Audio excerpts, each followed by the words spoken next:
তো বন্ধুরা, এখন ঠিক দুপুর 2টো বাজে আর আমি আমার খাবারের মেনু নিয়ে বসে গেছি। তো অনেক দিন ধরে খিচুড়ি খেতে ইচ্ছে করছিল, তো আজকে খিচুড়িটা রান্না করেই ফেললাম। তার সঙ্গে এটা সোয়াবিনের তরকারি, আর আছে কুমড়ো আলুর তরকারি, ভেন্ডি ভাজা। আর খিচুড়ির মধ্যে বড় বড় আলু বেশ ভালো লাগে।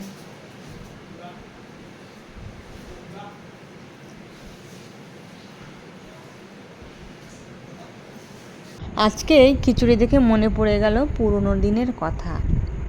তো বন্ধুরা, সালটা ছিল 1997, কার্তিক মাস। তোমাদের দাদাভাইয়ের মানসা ছিল কালী পুজো করবে।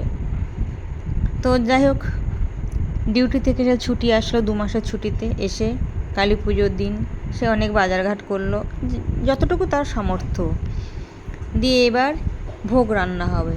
তো ভোগ রান্না কে করবে? আমার বড় জা আর আমার ছোটো ননদ। তা ছোটো ননদও রান্না করলো আর বড় জাও দুজনে মিলেই করলো। এবার ছোটো ননদ সে তো পর ঘরে হয়ে গেছে, সে আসে ক্ষণিকের জন্য, এসে যাই হোক আবার সে চলেও যাবে।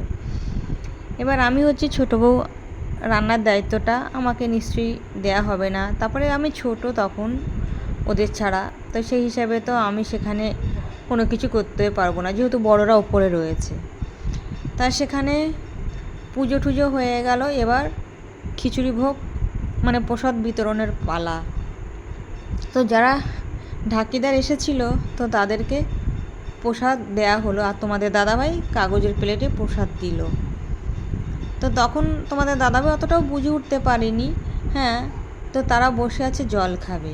তো এতটাই অমানবিকতা মানে এদের মধ্যে, মানে তাদেরকে একটা গ্লাস দেওয়া হলো না, গ্লাসটা অশুচি হয়ে যাবে।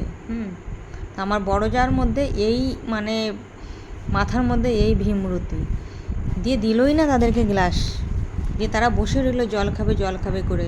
তখন আমি কি করলাম, আমার বিয়েতে পাওনা যে কাঁসার গ্লাস, আমি সবার সামনে সেই কাঁসার গ্লাস বের করে সেই ঢাকিদারদের বের করে দিলাম।